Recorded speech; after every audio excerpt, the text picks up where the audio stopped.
Hello साथियों, नमस्कार। कैसे हैं आप सभी लोग? उम्मीद करते हैं आप सभी लोग बढ़िया होंगे, मस्त होंगे, स्वस्थ होंगे। तो चलिए, आज की क्लास में आप सभी लोगों का बहुत बहुत स्वागत है। और आज है 27 जुलाई। तो देख लेते हैं कौन कौन से टॉपिक्स हैं जो आज आपको पढ़ने हैं। उन टॉपिक्स के बारे में हम लोग जान लेते हैं कि कौन कौन से टॉपिक्स हैं जो आपको पढ़ने हैं। ठीक है जी। तो टॉपिक्स आपको दिख रहे होंगे। पहला टॉपिक हमारा ये है कि इंडिया का जो पहला घरेलू नेचुरल गैस फ्यूचर्स निकला है। तो इन्वेस्टमेंट की बात हो रही है। आपने देखे होंगे बहुत से इंडेक्स निकलते हैं, जैसे आपने देखा होगा निफ्टी इंडेक्स हो गया, या देखोगे म्यूचुअल फंड, तो आप जानते होंगे, शेयर मार्केट जानते होंगे। तो ये इन्वेस्टमेंट से रिलेटेड है कि हमारी जो नेचुरल गैस है ना, घरेलू नेचुरल गैस, उसका प्राइस कैसे फ्लक्चुएट कर रहा है, लोग इसमें निवेश करेंगे, उसी की तरह पैसा कमा सकते हैं। अब आपके दिमाग में आया कि ये इंडेक्स किसने निकाला है? बस ये पता होना चाहिए, national stock exchange of India, समझ गए, एनएसआई ने इसको निकाला है। बस इतना ही आपको पता होना चाहिए। ठीक है, आगे चलते हैं। सालाना माइन क्लोजर रिपोर्ट। तो हमारी, आप देखो, हर साल कुछ ना कुछ जो माइंस होती हैं वो बंद होती हैं। तो इसकी रिपोर्ट कौन निकालेगा? मिनिस्ट्री ऑफ कोल।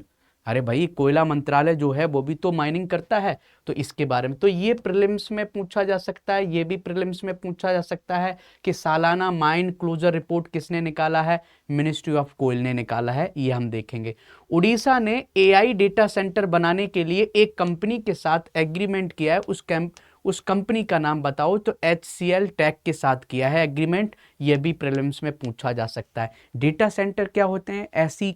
ऐसी जगह जहां पर एनर्जी की रिक्वायरमेंट बहुत ज़्यादा होती है, हम जहां पर डेटा को स्टोर कर सकते हैं और उस डेटा के साथ हम AI से रिलेटेड हम कुछ ना कुछ इनोवेशंस कर सकते हैं। ये आपको पता होना चाहिए। ठीक है, आगे चलते हैं। स्कूल करिकुलम में AI को शामिल करने वाला पहला राज्य बन गया है। तो एक ऐसा राज्य बना है जिसने बोला है कि हम अपने स्कूल के बच्चों को हम AI सिखाएंगे स्टार्टिंग से। तो ये कौन सा राज्य बन गया? ये पंजाब बन गया है। पंजाब एक ऐसा राज्य बन गया जिसने AI को, भाई साहब, AI को अपने स्कूल के करिकुलम में ऐड किया है। ये डायरेक्ट क्वेश्चन बन सकता है। नेक्स्ट हम बात करते हैं। विश्वनाथ आनंद जो हैं FID के अंतरिम प्रेसिडेंट बन गए। FID, तो विश्वनाथ आनंद जी के विश्वनाथन आनंद जी के बारे में आप जानते होंगे कि पहले ग्रैंड मास्टर जो इंडिया के थे वो यही थे। और अभी भारत में टोटल ग्रैंड मास्टर कितने हो गए चेस में? टोटल 99 हो गए। अभी 99, हम आपने पढ़ा होगा कि भारत में कितने टोटल ग्रैंड मास्टर हो गए? टोटल 99 हो गए। उनके बारे में भी आपने पढ़ा था। तो ये पूछा जा सकता है कि FID के अंतरिम प्रेसिडेंट कौन बने हैं? विश्वनाथन आनंद बने हैं। नेक्स्ट हम बात करते हैं, साइंस एंड टेक से रिलेटेड है कि भाई साहब, विज्ञान में नए नए इनोवेशंस, नए नए नवाचार होते रहते हैं। इसी कड़ी में बोरोफिन वेस्ट ग्रीन लब्रिकेंट को यूज किया गया है, एनर्जी बचाने में मदद कर सकता है। जैसे मान लेते कोई मशीन है और वो फ्रिक्शन कर रही है, दो रोलिंग हो रही है, तो फ्रिक्शन होगा तो उसमें एनर्जी क्या होगी? ज्यादा खर्च होगी। लेकिन इसके बीच में हमने कुछ ग्रीस लगा दिया, कुछ ऑयली प्रोडक्ट लगा दिया, तो फ्रिक्शन कम होगी। तो ऐसा ही एक हमने भाई साहब ग्रीन लब्रिकेंट बनाया है, उसका नाम क्या है? बोरोफिन वेस्ट है।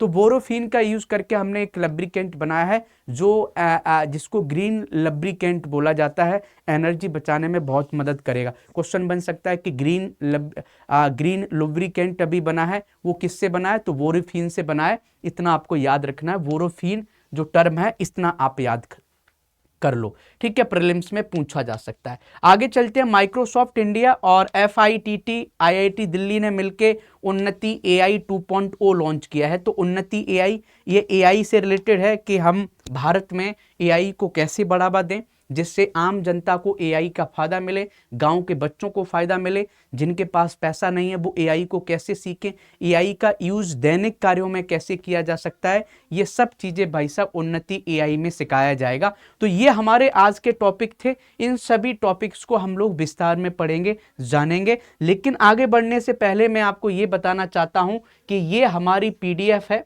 समझ गए? तो PDF आपको यहां मिलेगी, समझ गए? जो आज की PDF है ये हमारे टेलीग्राम जो ग्रुप है यहाँ पर मिलेगी। इस टेलीग्राम ग्रुप को आप सभी लोग ज्वाइन कर सकते हैं। दूसरा ये हमारा इंस्टाग्राम है, ये हमारा लिंक्डइन है, आप इस पर भी मुझे फॉलो कर सकते हैं। एक महत्वपूर्ण जानकारी आप सभी लोगों के लिए, आप लोग मुझे बहुत से मैसेज करते हैं कि सर मुझे आरंभ बैच खरीदना है, फाउंडेशन बैच है, मुझे अभ्युदय बैच खरीदना है, मुझे आलेखन खरीदना है, मुझे बीओ का बैच खरीदना है, एआरओ का बैच खरीदना है, डिस्काउंट कैसे मिलेगा? तो मैं आपको बता देता हूं, डिस्काउंट के लिए कूपन कोड जो है हमारा वो क्या है, योगी लाइव। इस कोड को आप यूज कर सकते हो। और सबसे बड़ी बात यह है कि हमारी सेल जो है, जो हमारी सेल चल रही है वो सेल है 26 जुलाई से लेके 31 जुलाई तक। 31 जुलाई तक जो सेल चल रही है आप इसको ज्वाइन कर सकते हैं। इस कोड का यूज करके कोई भी बैच हमारा ज्वाइन कर सकते हैं। और आपको कोई दिक्कत होती है तो आप मुझे टेलीग्राम पर ही मैसेज कर सकते हो कि सर मुझे बैच लेने में दिक्कत हो रही है, तो टेलीग्राम पर आप मुझे मैसेज करो @IITBHU 13065078 पर आप मुझे मैसेज कर सकते हैं यहाँ पर, ठीक है। तो यहाँ मुझे मैसेज कर सकते हैं। तो चलो भाई आज की क्लास को हम देखते हैं। पहला हमारा जो पॉइंट है वो ये था कि इंडिया का पहला डोमेस्टिक नेचुरल गैस फ्यूचर्स निकाला है। तो किसने निकाला है भाई? नेशनल स्टॉक एक्सचेंज ने निकाला है। ये आप लिख सकते हो, NSE ने निकाला है। नेशनल स्टॉक एक्सचेंज जो है भारत का, भारत की एक कंपनी है, एक भारत का स्टॉक एक्सचेंज है, इसके बारे में आपको पता होना चाहिए। नेशनल स्टॉक एक्सचेंज ने क्या किया है? नेचुरल गैस फ्यूचर्स निकाला। तो क्वेश्चन बस यही पूछा जाएगा कि भाई साहब किसने नेचुरल गैसेस फ्यूचर्स निकाला है, जिसको शॉर्टकट में बोला गया है नेशनल गैस इंडेक्स या नेट गैस इंडेक्स। तो ये किसने निकाला है? NSE ने निकाला है, जिसकी फुल फॉर्म है नेशनल स्टॉक एक्सचेंज, ठीक है। ये आप याद कर सकते हैं। तो नेशनल स्टॉक एक्सचेंज ने क्या किया है? नेशनल स्टॉक एक्सचेंज, मैंने इसको थोड़ा गलत लिख दिया होगा, स्टार्टिंग में आप देख लेना, यहाँ पर मैंने ये आई लगा दिया था, तो ये NSE याद रखना, नेशनल स्टॉक एक्सचेंजेस, समझ गए। इसने ये निकाला है। तो नेचुरल गैसेस का जो फ्यूचर्स है वो किसने निकाला है? इसने निकाला, याद कर लेना। इसमें आप देखोगे इसको कौन, सेबी, अब जो भी हमारा मार्केट है, शेयर मार्केट है, उसको कौन देखता है? सेबी देखता है। ये आप पहले ही से जानते हो, समझ गए। और इसका सिंबल क्या रखा गया है? इसका गैस का नेट गैस इंड रखा गया है, ये भी आप देख लेना। तो डायरेक्ट क्वेश्चन बन सकता है। तो एक तरीके से ये इन्वेस्टमेंट है, जो लोग निवेश करना चाहते हैं कि मान लेते हैं कि मैं बिजनेस करता हूं, मेरी बहुत बड़ी कंपनी है, तो मैं इस इंडेक्स में भाई साहब पैसा लगा सकता हूं, वो उसी रेशियो में कम होगा तो मुझे घाटा होगा, ज़्यादा होगा तो मुझे फायदा होगा। तो जो प्राइस रिस्क से बचाव के लिए इसको, इस इंडेक्स को निकाला गया है। स्पेकुलेशंस, प्राइस डिस्कवरी, इस सभी के लिए इंडेक्स बनाए जाते हैं। चलो भाई आगे चलते हैं। इसका सिग्निफिकेंस क्या है? घरेलू बेंचमार्क्स बनाना, कि भारत में स्थानीय हब से जुड़ा पहला एनर्जी डेरिवेटिव है जो अंतरराष्ट्रीय इंडेक्स पर पहले ही निर्भरता से अलग है। पारदर्शिता होगी इसमें, ट्रांसपेरेंसी, भारत केंद्रित कीमत तय करने की सुविधा देता है, जिससे ग्लोबल LNG बेंचमार्क पर निर्भरता कम होगी। अब हम खुद का ही इंडेक्स बना दिया है।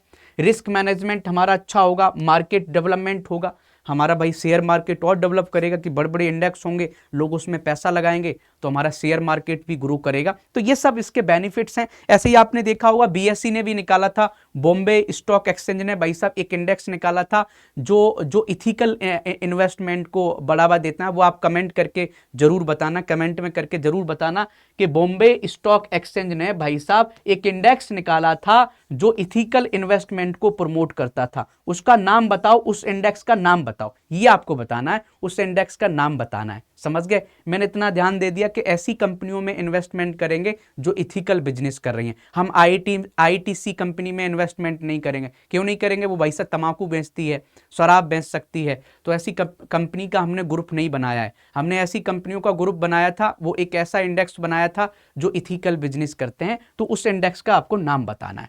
आगे चलते हैं। एनुअल माइन क्लोजर रिपोर्ट, कि भारत में जो भी माइनिंग जहां जहां हो रही है, जहां से कोयला निकाला जा रहा है, तो वो हर साल कुछ ना कुछ भाई साहब जो माइंस होती हैं वो बंद होती हैं, तो उसकी रिपोर्ट कौन देगा? तो आप देखोगे कोयला मंत्रालय ने, मिनिस्ट्री ऑफ कोल ने 23 जुलाई 2026 को नई दिल्ली में RO annual report on mine closure जारी किया है। और ये भारत की पहली कंप्रेहेंसिव रिपोर्ट है जिसमें वैज्ञानिक तरीके से बंद की गई कोयला खदानों के बारे में बताया गया है, और दोबारा से उसका कुछ ना कुछ दोबारा से हम बंद की गई हैं और दोबारा से हम कुछ ना कुछ उनका रीयूज करेंगे, रीपर्पजिंग करेंगे, जिससे हमारे देश में ऐसी लगभग कितनी खदानें बंद हुई हैं, 42 खदानें जो हैं, 42 ऐसी जो माइंस हैं वो बंद हुई हैं। तो इसके बारे में किसने जानकारी दी है, तो ये आपको पता होना चाहिए, मिनिस्ट्री ऑफ कोल ने जानकारी दी है। ये पॉइंट आप याद कर लो। रिपोर्ट का नाम था RO, annual report on mine closure, और भारत की पहली राष्ट्रीय रिपोर्ट है जो वैज्ञानिक माइन क्लोजर और माइन रीपर्पजिंग प्रैक्टिसेस को बढ़ावा देती है। भारत में कितनी खदानें बंद हुई हैं, 42 खदानें बंद हुई हैं, वैज्ञानिक तरीके से बंद किया गया है। अब इनको हम दोबारा से क्या करेंगे, जो खदानें बंद हुई हैं उनको हम क्या करेंगे, उस रिपोर्ट में यह बताया गया कि बंद खदानों पर हम सौर ऊर्जा करेंगे, सौर ऊर्जा पार्क बनाएंगे, एग्रीकल्चर करने की कोशिश करेंगे, वाटर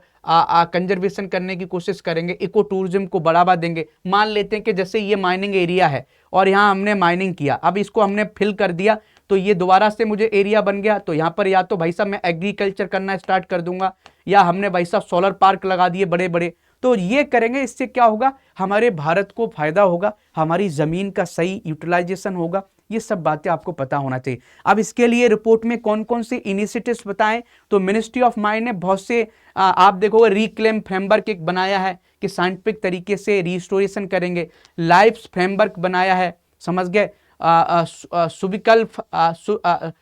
सुविकल्प जो फ्रेमवर्क बनाया है, ये भी आप लिख सकते हो। सुविकल्प संवाद भी हमने एक प्लेटफॉर्म लॉन्च किया है। तो ये इतने इनिशिएटिव्स लिए हैं मिनिस्ट्री ऑफ माइंस ने।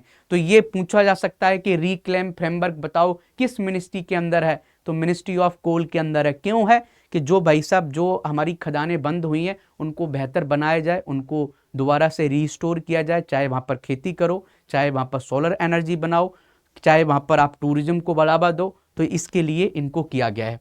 आगे चलते हैं भाई, तीसरे पॉइंट की तरफ चलते हैं। उड़ीसा ने एक एग्रीमेंट साइन किया है एक कंपनी के साथ, जिससे उड़ीसा में एआई डेटा सेंटर पार्क बनेंगे। तो वो किसके साथ किया है, वो भाई साहब HCL टेक कंपनी के साथ किया है। तो ये क्वेश्चन पूछा जा सकता है। तो उड़ीसा सरकार ने HCL टेक के साथ AI data centre park global development centre की स्थापना के लिए एक महत्वपूर्ण समझौता किया है। यह परियोजना भुवनेश्वर में विकसित की जाएगी और राज्य को भारत के उभरते एआई डेटा इंफ्रास्ट्रक्चर हब के रूप में स्थापित किया जाएगा।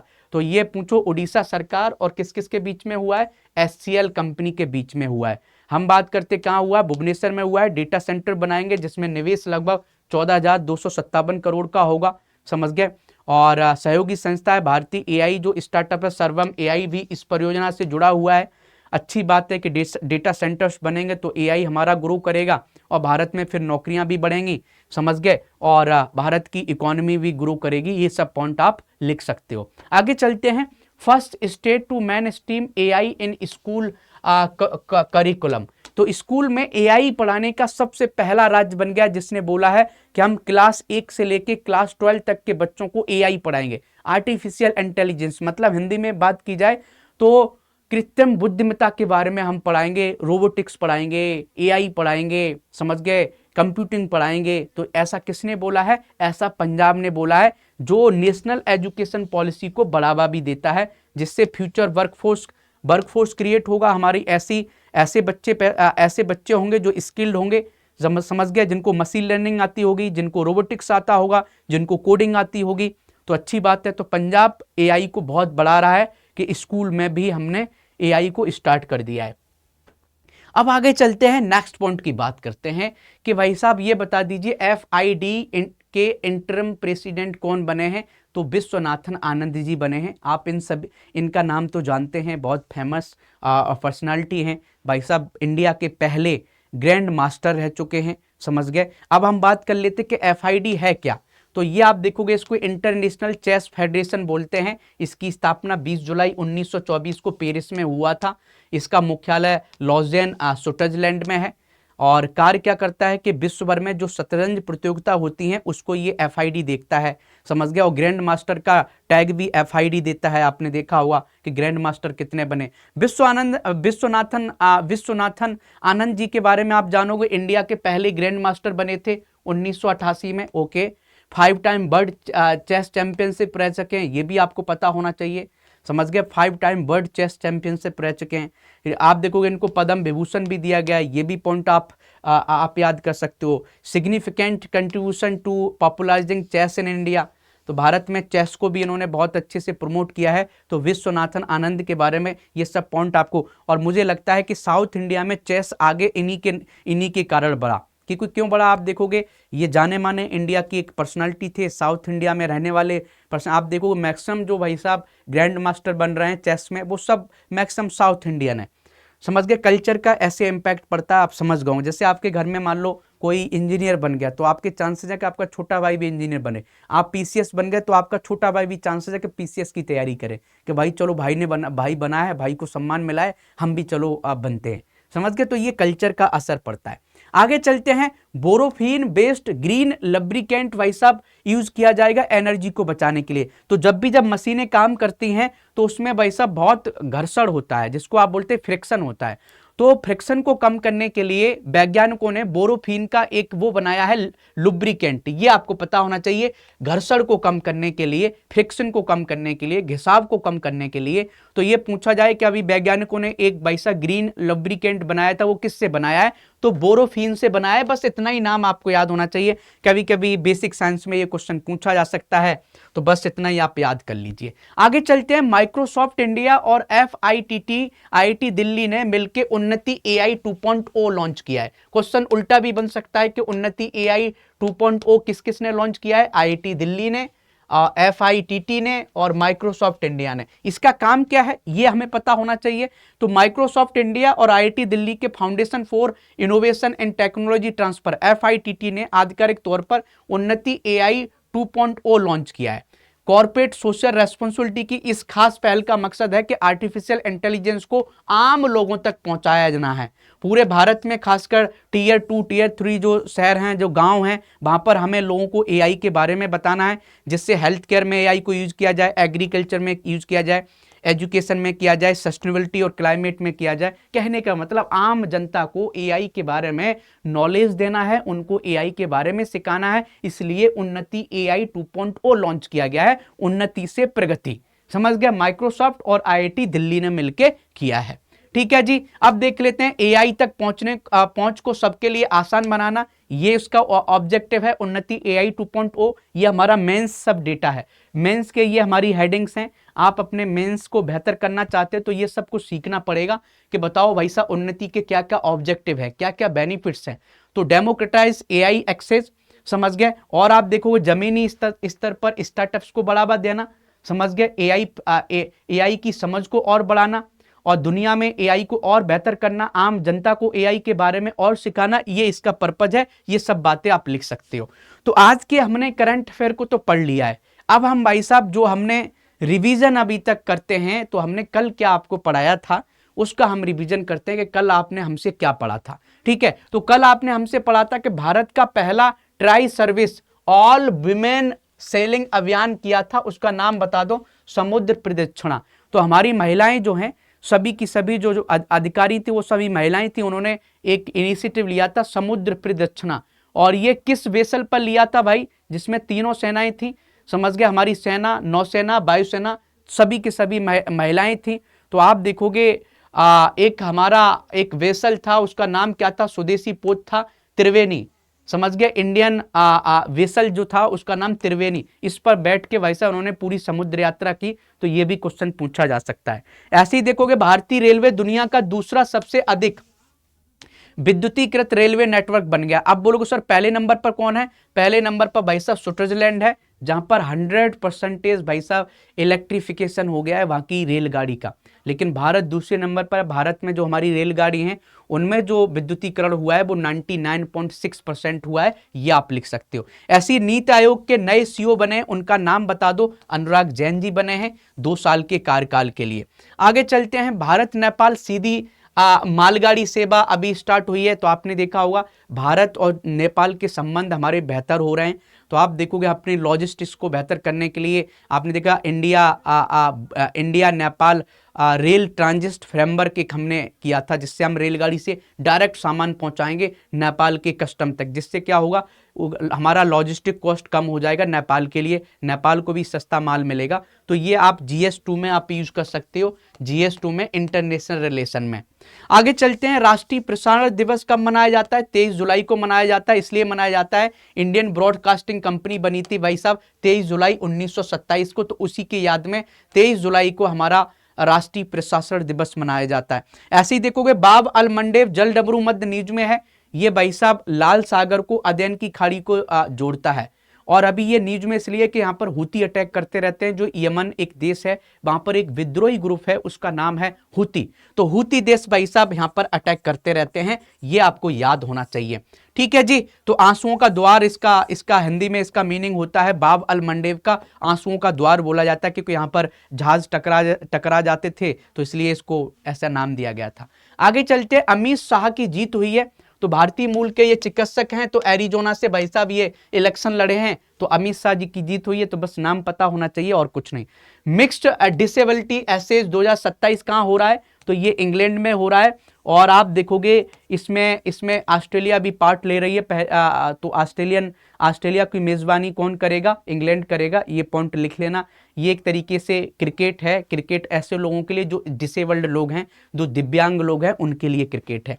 इंटरनेशनल टाइप 1 डायबिटीज, तो डायबिटीज से रिलेटेड भाई साहब एक समिट हो रही है। तो बताओ ये कहां पर होगी? तो ये जोधपुर राजस्थान में होगी। हमने पहले ही पढ़ाया था, जोधपुर राजस्थान में होगी। क्वेश्चन यहां से पूछा जा सकता है, ये आप भी याद कर लीजिएगा। हमने एक क्वेश्चन एक होमवर्क भी दिया था कि डायबिटीज को किस में मेजरमेंट किया जाता है, तो आप लोगों ने कमेंट भी करके बताया था, mg/dl में मापा जाता है। ये भी पॉइंट आप लिख सकते हो। ठीक है, चलो भाई आगे चलते हैं। भारत रिन्यूएबल एनर्जी समिट और एक्सपो कहां पर हुआ है? कि रिन्यूएबल एनर्जी से रिलेटेड एक एक्सपो हुआ था, एक प्रदर्शनी हुई थी। तो ये कहां पर हुआ है? भारत मंडपम न्यू दिल्ली में। और किस मिनिस्ट्री के अंदर होगा? Ministry of new and renewable energy के अंदर हुआ है। ये भी पॉइंट आप लिख सकते हैं। भारत का पहला स्वदेशी एक्सपेंडेबल टर्बोजेट इंजन बनाया है। तो ये किसने बनाया है? DRDO के एक ऑर्गेनाइजेशन ने बनाया है। और इसको यूज किया जाएगा जो हमारी मिसाइल्स होती हैं उनको उड़ाने में, समझ गए, हमारे जो ड्रोन्स होते हैं उनको चलाने में। अब बोलोगे सर एक्सपेंडेबल टर्बोजेट इंजन क्या होते हैं?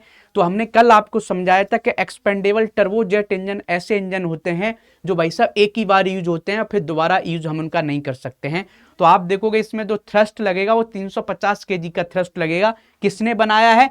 GTRE ने बनाया है, gas turbine research establishment Bengaluru. और ये किसके अंदर आता है? DRDO की प्रयोगशाला है ये, इसने इसको बनाया है। तो यहां क्वेश्चन बन सकता है, याद रखना। आगे चलते हैं, भव्य रसायन स्कीम। तो आपने देखा होगा हमने एक भव्य स्कीम बनाई थी, लॉन्च की थी भारत सरकार ने, भव्य स्कीम। तो भव्य स्कीम का जो उद्देश्य था कि भाई साहब 100 इंडस्ट्रियल पार्क बनाएंगे। आपको याद है 100 इंडस्ट्रियल पार्क बनाएंगे।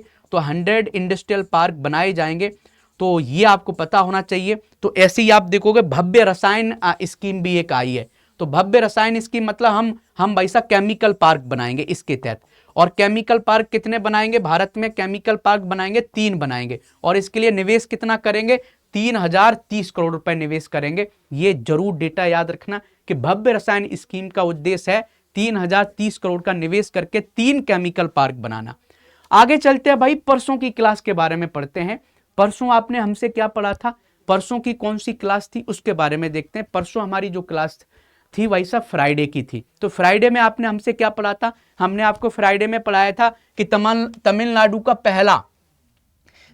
का पहला जलवायु अनुकूलन गांव बना है, उसका नाम आपको पता होना चाहिए, किल्लई गांव। तो ये आप अपने GS 3rd में आप यूज कर सकते हो कि क्लाइमेट चेंज को कैसे कंट्रोल किया जा सकता है। बहुत अच्छा उदाहरण है। देश का पहला इंडोर बोटेनिकल गार्डन बन रहा है। तो ये कहां पर बन रहा है? बिहार के पटना में बन रहा है। ये पॉइंट आपको याद होना चाहिए। ऑपरेशन सदर्न रेडीनेस कहां पर हो रहा है? कोच्चि में हो रहा है। और कौन कर रहा है भाई साहब? बहुराष्ट्रीय समुद्री अभ्यास है, और ये भारतीय नौसेना कर रही है। ये पॉइंट याद होना चाहिए। पहला UPI मील कार्ड किसने निकाला है? एनकास कंपनी ने निकाला है। पहला एआई संचालित पक्षी अभयारण्य कहां पर होगा? Thane creek flamingo sanctuary Maharashtra में होगा, जहां पर एआई का यूज किया जाएगा, उन पक्षियों को कंजर्व किया जाएगा, मतलब उनको प्रोटेक्ट किया जाएगा, उनकी मॉनिटरिंग की जाएगी एआई कैमरा लगा के, एआई सेंसर्स लगा के, ये लिख सकते हो। ऐसी लोकमान्य तिलक राष्ट्रीय पुरस्कार किसको दिया गया है? अजीत डोभाल जी को दिया गया है, भारत की सुरक्षा बढ़ाने के लिए। मिशन गोल्डन स्पाइस कहां पर स्टार्ट किया गया है? मेघालय में किया गया है, लाकाडोंग हल्दी को प्रमोट करने के लिए। ऑपरेशन जल राहत आसाम में जो बाढ़ आई है उसके राहत के लिए भारतीय सेना ने इसको स्टार्ट किया है। तो ये क्वेश्चन बन सकता है कि ऑपरेशन राहत बताओ कहां पर भारतीय सेना ने स्टार्ट किया था? आसाम में किया था। क्यों किया था?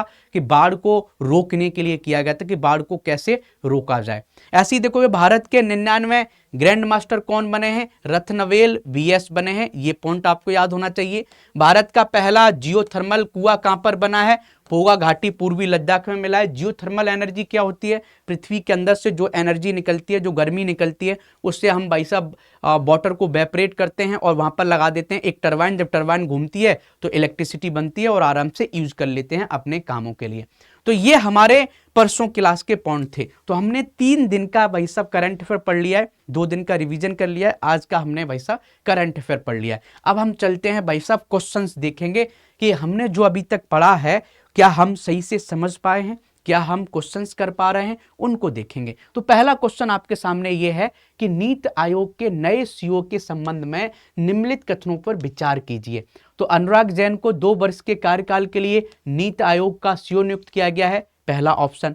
उनकी नियुक्ति प्रधानमंत्री कार्यालय पीएमओ द्वारा सीधी की गई है। अब कथन सही बताना है। तो भाई साहब देखो, पहला तो सही है, लेकिन दूसरा गलत है कि कोई ये भाई साहब कैबिनेट जो अपॉइंटमेंट जो होता है ना, कैबिनेट अपॉइंटमेंट कमेटी होती है वो करती है, पीएमओ नहीं करता है। तो ये दूसरा गलत, पहला सही पूछा था। तो केवल आंसर क्या होगा इसका? ए आंसर होगा। आप लोग अच्छे से समझ गए होंगे, एक्सप्लेनेशन भी देख सकते हो। तो appointment committee of the cabinet, ACC भाई साहब इसको देखती है, ना कि पीएमओ देखता है। आगे चलते हैं, नेक्स्ट क्वेश्चन की हम बात करते हैं। भारत के पहले ट्राई सर्विसेज तीनों सेनाओं ऑल विमेन सिर्फ महिलाओं वाले दुनिया का चक्कर लगाने वाले अभियान समुद्र प्रदक्षिणा के लिए किस स्वदेशी जहाज का इस्तेमाल किया गया था? तो मैंने आपको अंडरलाइन करके बताया गया था, त्रिवेणी का किया गया था। तो आंसर क्या होगा? डी। देख रहे हैं कैसे क्वेश्चन, ये 1 लाइनर क्वेश्चन है और कभी कभी 1 लाइनर क्वेश्चन ऐसे आ जाते हैं, आपको पता होना चाहिए। तो त्रिवेणी को भाई साहब किया गया था, तो त्रिवेणी के बारे में आपको पता होना चाहिए कि त्रिवेणी था इसका, तो त्रिवेणी इसका आंसर था। आगे चलते हैं भाई, नेक्स्ट हम बात करते हैं तीसरे क्वेश्चन की तरफ चलते हैं। तीसरा क्वेश्चन, सुरक्षा चुनौतियों के कारण हाल ही में चर्चा में रही बाब अल मंडेब जल संधि लाल सागर को किस जल क्षेत्र से जोड़ती है? ये आप बताइए। तो लाल सागर को किससे जोड़ती है? बाब अल मंडेब लाल सागर को किससे जोड़ती है भाई साहब? अदन की खाड़ी से जोड़ती है। इसका आंसर ए होगा। समझ गए? अदन की खाड़ी, फारस की खाड़ी तो दूसरी स्टेट ऑफ हॉर्मुज में चली गई, भूमध्य सागर अलग चला गया। ओमान की खाड़ी भाई साहब स्टेट ऑफ हॉर्मुज से रिलेटेड है। ये फारस की खाड़ी और ओमान की खाड़ी क्या हो गई? स्टेट ऑफ हॉर्मुज से रिलेटेड है। समझ गए? ये तो आपको पता ही होगा। ठीक है, तो बाब अल मंडेब क्या करता है? लाल सागर को भाई साहब गल्फ ऑफ अडेन से कनेक्ट करता है। आगे चलते हैं, चौथे क्वेश्चन की तरफ चलते हैं भाई। चौथे क्वेश्चन की तरफ चलते हैं। सिंगापुर के मशहूर बगीचों की तर्ज पर देश का पहला इंडोर बोटेनिकल गार्डन कहां बन रहा है? तो इंडोर बोटेनिकल गार्डन कहां बन रहा है कि भाई पूरा एक शीशा लगा दिया जाएगा, समझ गए, और यहाँ पर ट्रांसपेरेंट होगा, सूरज की रोशनी आएगी, इसमें बटरफ्लाई पार्क बनेंगे, अलग अलग पौधे बनेंगे, समझ गए, डिफरेंट टाइप के पौधे लगाए जाएंगे। तो ये कहाँ बन रहा है? पटना में बन रहा है। और ये सिंगापुर में ऐसा था, तो पटना भाई साहब बहुत अच्छा ग्रोथ कर रहा है, तो पटना में अच्छे डेवलपमेंट्स हो रहे हैं, तो ये पॉइंट आप लिख सकते हो। तो ये पटना में बनेगा। ठीक है जी, चलिए भाई आगे चलते हैं। बिहार की राजधानी पटना में ये बनेगा, जेपी गंगा पथ के आसपास जो मरीन ड्राइव है वहीं पर बनेगा। नेक्स्ट हम बात करते हैं 5वें टॉपिक की। 5वां क्वेश्चन हमारा ये है, 5वां क्वेश्चन ये है कि किल्लई एक विलेज है जो जलवायु अनुकूलन गांव बना है, मतलब आप देखो क्लाइमेट रिजिलियंट विलेज बना है किल्लई, उसके बारे में। तो ये तमिलनाडु का पहला संचालित क्लाइमेट रेजिलेंट विलेज है, सही बात है, तमिलनाडु का है। ये परियोजना national adaptation fund for climate change के अंतर्गत लागू की गई है, नहीं, उनका जो डिस्ट्रिक्ट फंड है, वहां का एनवायरमेंट फंड है, उसके तहत किया गया है, नेशनल लेवल से पैसा नहीं लिया गया है। सही पूछा था तो केवल आंसर ए होगा, और दूसरा क्वेश्चन इसका गलत है। ठीक है जी। अब भाई साहब मैं आंसर इसलिए बता रहा हूं कि मैं ये रिकॉर्डिंग कर रहा हूं, मैं अभी घर हूं, समझ गए, 2 दिन के लिए घर आया हूं, समझ गए। एक मुझे बहुत दिन हो जाते हैं, साल में कभी 1 या 2 बार जा पाता हूं, इसलिए ऐसा टाइम निकाल के जाता हूं कि आपकी क्लास डिस्टर्ब ना हो, समझ गए। रिकॉर्ड करके जाता हूं कि एक दिन भी आपकी क्लास ना छूटे, कि आप बेफादी के परेशान हो जाते हो कि सर मेरी क्लास छूट गई, तो मैंने इसलिए रिकॉर्डेड रखा है बस। लेकिन आपको समझ में सब आएगा, उसकी आपको टेंशन नहीं लेना है। मेरी चाहे रिकॉर्डेड क्लास हो चाहे लाइव क्लास हो, आपको ऑफलाइन जैसी लगेगी। ठीक है जी। आप बताओ लगेगी कि नहीं लगेगी, बताइए। अंकिता सिंह, मानसी लांबा जी, सागर श्रीवास्तव जी। हाँ, अब बोलेंगे सर ये लाइव दिख रहे हैं आपको, हमको लाइव दिख रहा है, हमको पता रहता है हमारी क्लास में बहुत से स्टूडेंट हैं, पुराने स्टूडेंट, आयुषी सिंह, ये सब लाइव दिखते हैं। चलो, तो बहुत से हमारे नए स्टूडेंट भी हैं जो अच्छा पढ़ रहे हैं, नए नए स्टूडेंट भी जुड़ रहे हैं, तो सभी लोगों को, आप सभी लोगों को आप सभी लोगों का स्वागत है। अच्छे से पढ़ाई करते रहिए, मेहनत करते रहिए। सभी का नाम नहीं ले पाते हैं तो उसको बुरा मत माना करो आप लोग, समझ गए। जब सिलेक्शन होगा तो खुद ही सब आपका नाम लेंगे। ठीक है जी। चलो भाई आगे चलते हैं। नेक्स्ट हम बात करते हैं अर्थव्यवस्था की नई ताकत। भाई साहब जेनजी बन गए हैं। अब लो, आप ही लोगों का जिक्र हो रहा है कि जेनजी का क्या, जेनजी भाई लोगों का क्या स्ट्रेंथ है। तो पहले ये देख लेते जेनजी है कौन। तो भाई साहब 1997 के बाद और 2012 के बीच में जो लोग पैदा हुए हैं ये जेनजी हैं। अब देख लो आप भाई साहब, आपकी जो उम्र है वो किसके बीच में आ रहा है, तो जेनजी ये लोग हैं, समझ गए। तो जेनजी मतलब जो जनरेशन जी है, जेनजी, तो 1997 से लेके 2012 के बीच में जो लोग पैदा हुए हैं वो जेनजी हैं। तो चलो भाई देखते हैं। तो ये आप देखोगे जेनजियों की सबसे अच्छी विशेषता ये कि ये बहुत जल्दी रिच बनना चाहते हैं, अमीर बनना चाहते हैं। तो ये एडिटोरियल इसलिए लिखा गया कि अर्थव्यवस्था की नई ताकत जेनजी बन के आए। क्यों बन के आए? कि भाई साहब ये निवेश कर रहे हैं। ये भाई साहब जेनजी जो लोग हैं वो आप देखोगे ये SIP स्टार्ट कर रहा है, मतलब SIP मतलब म्यूचुअल फंड में पैसा लगा रहा है। ये म्यूचुअल फंड में पैसा लगा रहा है। ये भाई साहब शेयर मार्केट में ये लोग पैसा लगा रहे हैं, शेयर मार्केट में। ये लोग भाई साहब क्रिप्टो करेंसी में पैसा लगा रहे हैं, समझ गए। तो कहने का मतलब इन लोगों को पैसा इन्वेस्ट करना आता है, ये बताने की कोशिश की गई है। तो 1997 से लेकर 2012 के बीच में जन्मी जो डेमोग्राफिक जो संख्या है उनको जेनजी मतलब जनरेशन जेड जेनजी कहा जाता है, समझ गए, जेनजी कहा जाता है। इस पीढ़ी का एक बड़ा हिस्सा वर्तमान में शिक्षा, रोजगार या करियर की शुरुआती पड़ाव पर है। कुछ लोग जॉब करने जा रहे हैं, कुछ लोग पढ़ाई कर रहे हैं। तो धीरे धीरे यही हमारे आने वाले टाइम में भारत का भविष्य होंगे जेनजी। तो आप देखोगे कि ये लोग स्मार्टफोन का बहुत यूज कर रहे हैं, इंटरनेट का बहुत अच्छे से यूज कर रहे हैं, समझ गए, KYC को बहुत अच्छे से यूज कर रहे हैं, जीरोधा ग्रो जैसे प्लेटफॉर्म को यूज करके ये भाई साहब शेयर मार्केट में पैसा लगा रहे हैं। तो आप देखोगे कि निवेशकों की आय में गिरावट हुई है। पहले जो निवेश करते थे वो लोग मान लो बूढ़े हो जाते थे तब लोग निवेश करना स्टार्ट करते थे, लेकिन भारत में जो एवरेज एज हो गई है वो 27 वर्ष हो गई है। किसकी भाई साहब? 27 वर्ष हो गई है। पैसा इन्वेस्टमेंट करने की जो लोग, जिन लोगों ने पैसा इन्वेस्टमेंट किया है शेयर मार्केट में, उनका एवरेज एज निकाला गया है 27 वर्ष हो गई। कहने का मतलब ये है भारत को जो जेनजी पॉपुलेशन है वो 60% भाई साहब पॉपुलेशन भाई साहब पैसा लगा रही है। तो अभी एक सेवी का एक सर्वेक्षण हुआ था, जेनजी में प्रतिभूति बाजार के उत्पादों के प्रति जागरूकता बहुत ज्यादा है। आप देखोगे जो भी जेनजी वर्ग में आता है उसके 66% लोग भाई साहब पैसा इन्वेस्ट कर रहा है, समझ गए। और ये लोग भाई साहब क्रेडिट डिसिप्लिन मतलब पैसा उधार लेके भी लगा देते हैं, सबसे बड़ी बात। तो आप देखोगे ये अनसिक्योर्ड लोन्स भी ले लेते हैं। जेनजी में ऋण चुकाने को लेकर उच्च स्तर का अनुशासन भी है। डिफॉल्ट दर में कमी देखी गई है, ये भी बहुत बड़ी बात है। आर्थिक उपयोग का चालक, तो जेनजी भारत के कुल वार्षिक उपभोग का लगभग 43% हिस्सा प्रत्यक्ष या अप्रत्यक्ष रूप से प्रभावित करते हैं। मतलब इतना जो भी हमारी इकोनॉमी में खर्चा हो रहा है, जो भी हमारा डिमांड कंजप्शन हो रहा है, 43% जेनजी खर्च कर रहा है। अच्छी बात है। तो भारत की इकोनॉमिकल ड्राइव जो है वो जेनजी बन के हो रहा है। तो ये अच्छा डेटा आप यूज कर सकते हो। अब जेनजी की आबादी जो है 1997 से लेकर 2012 के बीच में कितनी पॉपुलेशन है जेनजी की? तो 37.7 करोड़ है जेनजी की पॉपुलेशन। चलो हम थोड़ा आपको और इंटरेस्टिंग डेटा देते हैं जो आपके मेंस के लिए है। तो आपको डेमोग्राफिक डेटा कुछ देते हैं। तो मैं डेमोग्राफिक डेटा आपको ये देता हूं, डेमोग्राफिक डेटा आपको देता हूं। मैंने इंडियन सोसाइटी में आपको पढ़ाया था। जो लोग मुझसे आलेखन 2 में पढ़ते हैं, जिन्होंने नहीं पढ़ा है वो लोग बैच खरीद लें, हमारा कोड लगा के योगी लाइव कोड लगाओ, आलेखन 2 बैच खरीद लो, मेंस के बहुत से डेटा बताएं। तो डेमोग्राफिक डेटा आपको बताता हूं, बहुत इंटरेस्टिंग। तो डेमोग्राफिक जो डेटा है 1961 का डेटा था। 1961 का डेटा ये था कि भाई जिनकी 0 से लेके 14 उम्र की जो लोग थे भारत में, वो कितने परसेंटेज थे पता है? भारत में भाई साहब ये लोग कितने परसेंटेज थे, हम अभी देखेंगे। ये आप देखोगे, कोई बता सकता है कमेंट करके? अभी तो आप लाइव तो हो नहीं, समझ गए? तो आप देखोगे ये कितने परसेंटेज लोग थे पता आपको? ये आप देखोगे ये लगभग 41% थे। कितने परसेंट थे जब 1961 की बात हो रही है? 0 से लेके 14 वर्ष के लोग।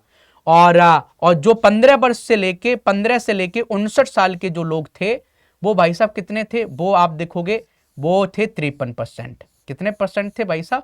53%। मतलब जो काम करने वाली जनसंख्या थी वो कितनी थी? 53%। और ऐसे ही भाई साहब जो बूढ़े लोग हो गए थे 60 साल के प्लस, वो भारत में बहुत कम थे। वो कितने थे पता है? 6%। तो कितना अच्छा डेटा आपको मिल गया। अब हम अभी 2026 का डेटा दिखाते हैं कि 2026 का डेमोग्राफिक डेटा क्या है।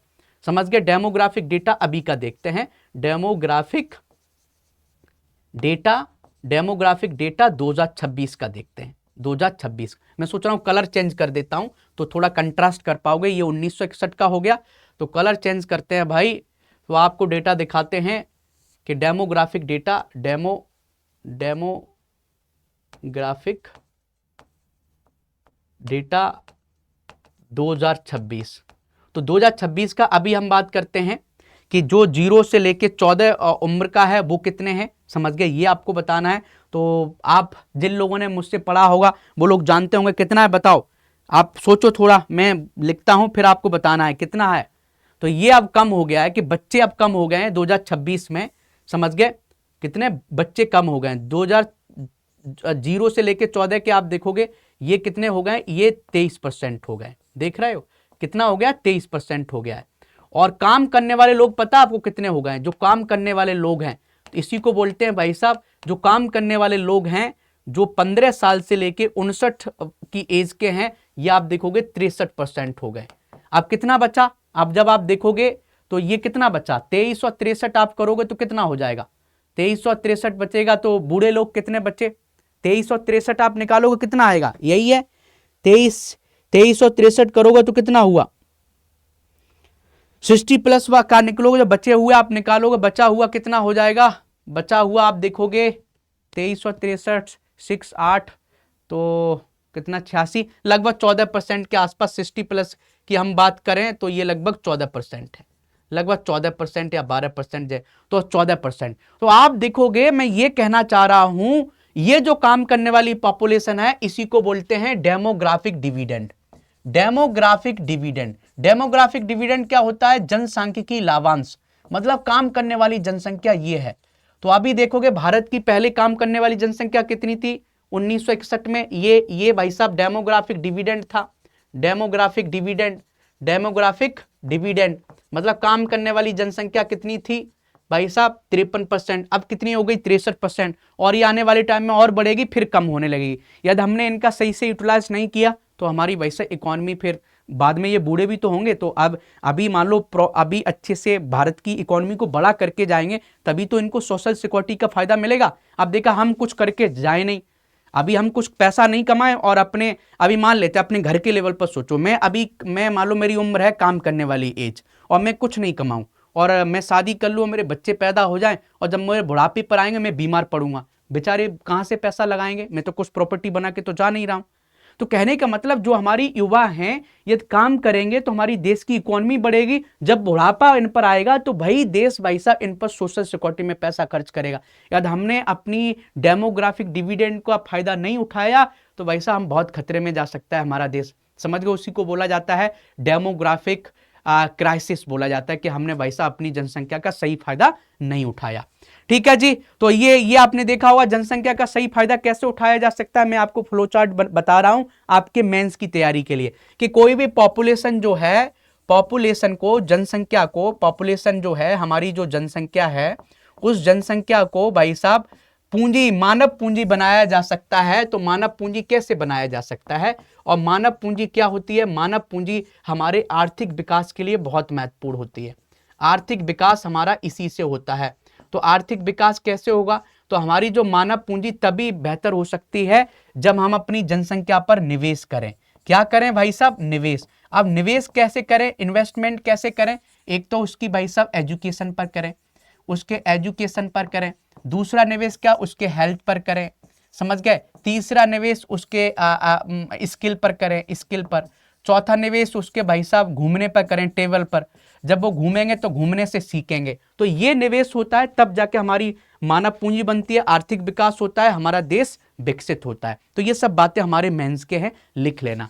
आप देखोगे कि हमारे जो जेनजी हैं वो भाई साहब उनके पास फाइनेंशियल इमेच्योरिटी है, उनको बहुत जल्दी रिच बनना है, समझ गए। सोशल मीडिया पर किसी से भी इन्फ्लुएंस हो जाते हैं, जिनको फिनफ्लुएंसर बोला जाता है, जो फाइनेंशियल नॉलेज पे ज्ञान देते हैं कि ये म्यूचुअल फंड अच्छा है, ये वाला शेयर अच्छा है। लोग उसमें पैसा लगा देते हैं और उनका पैसा डूब जाता है। सट्टेबाजी की तरह यूज कर रहे हैं शेयर मार्केट को। शेयर मार्केट लॉन्ग टर्म के लिए आपकी प्रॉपर्टी बनाता है, शॉर्ट टर्म में नहीं बनाता है। ये चीज़ उन्हें पता नहीं है। डेट ट्रैप में कुछ फंस रहे हैं, कुछ लोग लोन से उधार पैसा लेके तब लगा रहे हैं, तो ये थोड़ी उनकी दिक्कत है। क्रिप्टो में पैसा लगा रहे हैं, क्रिप्टो का कोई पता नहीं है कि भाई क्या हमें सच में लॉन्ग टर्म में ग्रो करेगा कि नहीं करेगा। तो ये हमारी कमियां भी हैं हमारे जनजी की, जो बिना सोचे पैसा इन्वेस्टमेंट कर रहे हैं। लेकिन गवर्नमेंट ने क्या किया? गवर्नमेंट कैसे कर रही है कि इन चीज़ों का नेगेटिव इम्पैक्ट ना पड़े? हमने सेबी चलाया है, हमने मतलब सेबी के गाइडलाइंस निकाली हैं कि कोई भी इन्फ्लुएंसर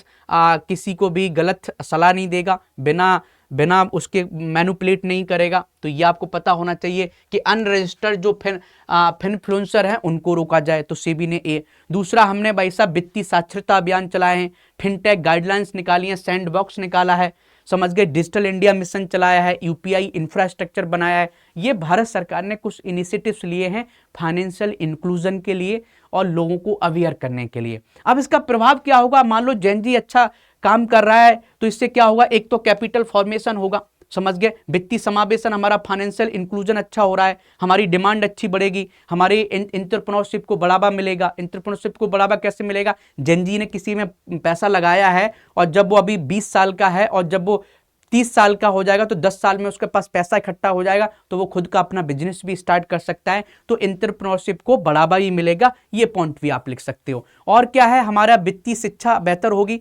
जिम्मेदार ऋण व्यवहार होगा, सट्टेबाजी बनाम निवेश में अंतर भी आएगा कि हमें भाई निवेश क्या होता है, सट्टेबाजी क्या होती है, इसमें अंतर भी लोगों को धीरे धीरे समझ में आएगा, रोजगार सृजन भी होंगे। तो कहने का मतलब जेनजी जो है हमारी देश के लिए एक तरीके से समस्या नहीं है। जेनजी हमारे देश की इकोनॉमी के लिए एक रीढ़ बन के निकल रहे हैं और हमारे देश को एक अलग लेवल पर ले जाने की कोशिश करेंगे, ये बताने की इसमें कोशिश की गई है। तो ये सब पॉइंट आप देख लोगे तो इकोनॉमी ड्राइवर बनेंगे भाई साहब। जेनजी कौन बनेंगे भाई साहब? इकोनॉमी ड्राइवर बनेंगे, जो इकोनॉमी को हमारे आगे लेके जाएंगे। तो अच्छा एडिटोरियल था, इसका डेटा आप यूज कर लेना। तो कुछ डेटा मैं आपको सिखाना चाहता हूं। इस एडिटोरियल से आप क्या सीखते हो? एक तो पॉइंट ये सीखते हो कि जनरेशन जेड, जिसको जेनजी बोला जाता है, 1997 से लेकर 2012 के बीच में जो पैदा हुए हैं। सेबीआई आप देखोगे, सेबी ने इन्वेस्टर सर्वे किया था, उसमें आप देखोगे जेनजी कितना परसेंटेज निवेश करते हैं, 66% निवेश करते हैं। और न्यू इन्वेस्टर डेमोग्राफिक जो निकले थे 2025-26 में, कि जेनजी का जो अनुपात है 59% और औसत आयु जो है वो 27 वर्ष हो गई है हमारे निवेश में। कहने का मतलब जेनजी ज्यादा इन्वेस्टमेंट कर रहे हैं। ये भी आपको पता होने, उपभोग आंकड़े भी है कि जेनजी का भारत के कुल वार्षिक उपभोग में 43% भाई साहब रोल है। हमारा जो भी कंजप्शन हो रहा है उसमें जेनजी 43% करता है। बहुत अच्छा डेटा है। आप देखोगे हमारी जो लोन्स ली जा रही हैं उसमें जेनजी भी लोन ले रहे हैं और बहुत टाइम से लोन भी दे रहे हैं, ये भी आपको पता होना चाहिए। गिग इकोनॉमी क्या होती है कि जो लोग पर्सन अपने मन से जॉब कर रहे हैं कि मुझे भाई साहब उबेर है, ओला है या जोमेटो है, मुझे 1 घंटा चलाना तो 1 घंटे चलाना, तो ये गिग इकोनॉमी बोलते हैं कि लोग फ्रीलांस काम कर रहे हैं, अपनी मर्जी से काम कर रहे हैं। अब बोलोगे सर ये इन्फ्लुएंसर क्या होते हैं? कि यूट्यूब पर जो ज्ञान बांटने वाले होते हैं या इंस्टाग्राम पर जो ज्ञान बांटने वाले होते हैं कि कौन सा का कंपनी अच्छा है, किस में पैसा लगाना है, जो फाइनेंस से रिलेटेड नॉलेज बांटते हैं उनको फिनफ्लुएंसर बोला जाता है। तो भाई साहब कुछ फिनफ्लुएंसर अच्छे होते हैं, कुछ भाई साहब खराब भी होते हैं। तो आपको अपना दिमाग लगाना है, मैं आपको कुछ एग्जांपल देता हूँ। फिनफ्लुएंसर में एक बहुत अच्छा क्या नाम है, बारकू क्या नाम है उसका, नाम मुझे याद नहीं आ रहा है। कई हैं ऐसे, समझ गए, जो फिनफ्लुएंसर बने, जिन्होंने पैसा बहुत बनाया, उनकी वीडियोस पर व्यूज बहुत जाते हैं, लोगों ने पैसा बनाए और अच्छे से अपने उन्होंने कोर्स भी चलाए हैं, लोग उनके कोर्स को भी खरीदते हैं। अब लोगों को कितना फ़ायदा हुआ वो मुझे पता नहीं, मैं किसी फिनफ्लुएंसर का कोर्स आज तक नहीं लिया है, समझ गए। मैं खुद जो IIT BHU के जो सीनियर्स होते हैं उनसे ही सीखता रहता हूं कि कहाँ निवेश करना है, कैसे करना है। तो ये सब बातें हैं, आप अच्छे से जान गए होंगे। तो भैया आज का क्वेश्चन ये है कि examine the role of Gen Z in transforming the India's demographic dividend into an economic dividend. तो भारत का जेन जी कैसे हमारे डेमोग्राफिक डिविडेंड को बेहतर बना रहा है, हमारे जनसांख्यिकी लाभांश को आर्थिक लाभांश में कैसे बदल रहा है। ये क्वेश्चन बहुत अच्छा है और मुझे लगता है कि यूपीएससी में ऐसे क्वेश्चन आने चाहिए, बहुत अच्छे क्वेश्चन है, तो आप इसको लिखने की प्रैक्टिस कर सकते हैं। लेकिन एक महत्वपूर्ण जानकारी आप सभी लोगों के लिए, आप हमारे बैच को खरीदना चाहते हैं तो 26 जनवरी से लेके 26 जनवरी निकल गई, 26 जुलाई से लेके 31 जुलाई तक भाई साहब, अभी जो 4-5 दिन हैं इसमें आपको 60% हमारा सेल चल रहा है। आप हमारे कोई भी बैच, चाहे आरंभ बैच है, चाहे अवधि बैच है, चाहे यूपीपीसीएस की प्रीलिम्स की सीरीज है, चाहे ARO बैच है, चाहे आलेखन बैच है, चाहे प्रीलिम्स का बैच है, कोई भी बैच आप खरीद सकते हैं। कोड क्या लगाओगे, आपको हाईएस्ट ऑफर मिल जाएगा। कोड आपको लगाना है जिससे डिस्काउंट मिलेगा, कोड आप लगा लीजिए योगी लाइव, ये कोड लगा के आपको डिस्काउंट मिल जाएगा। और ये जब आप लगाते आप मुझे बताइए कि योगी सर हमने आपका कोड लगाया है, और मुझे आप गाइडेंस देते रहिए। टेलीग्राम पर आप मुझे मैसेज करिए। कोई भी बैच आप खरीदते हैं मेरे कोड को लगा के, चाहे 1 रुपए का भी बैच खरीदते हैं, आपने मेरा कोड लगाया, कभी भी आप मैसेज करिए, हम गाइडेंस देंगे। और नहीं भी आपने भाई साहब कोड लगाया है तो इतनी टेंशन लेने की ज़रूरत नहीं है। कभी आपको लगता है कि मैं युगन सर से ये डाउट पूछूंगा, मुझे हेल्प मिल सकती है, तो आप बेझिझक मुझे मैसेज करोगे, ठीक है। तो ये नहीं कि हमने कोड नहीं लगाया तो मैसेज नहीं करेगा, नहीं, ये अलग बात है, ठीक है। चलो भाई, और ऑफलाइन टेस्ट सीरीज आप ज्वाइन करना चाहते हैं तो प्रयागराज के लिए कर सकते हो, यहाँ से आप देख लीजिए, कर लीजिए। और इस क्लास की PDF आपको यहाँ मिलेगी, आप इसको ज्वाइन कर लीजिए। ये हमारा इंस्टाग्राम है, ये हमारा लिंक्डइन है, आप इसको भी ज्वाइन कर सकते हैं। टेलीग्राम पर आप मुझे मैसेज करना चाहते हो कभी भी तो टेलीग्राम पर भी आप कर सकते हो, @IIT BHU 13065078 पर आप मुझे मैसेज कर सकते हो, ठीक है जी। तो आंसर राइटिंग जो आज हमने दिया है इसको आप लिख के यहाँ भेज सकते हो, ये भी देख लीजिएगा। इस तरीके से हमारी आज की क्लास खत्म होती है। अच्छे से पढ़ते रहिए, मेहनत करते रहिए। जैसे हम बोलते हैं कि जिंदगी का सत्य है मृत्यु, इसलिए मज़े में रहा करो, खुश रहा करो। और आपके सिलेक्शन का सत्य है भाई साहब किताबें और पढ़ाई, और तो भ्रम है। और जब भी भ्रम होता है किताबें उठा लिया करो, ठीक है। थैंक यू, जय हिंद, जय भारत।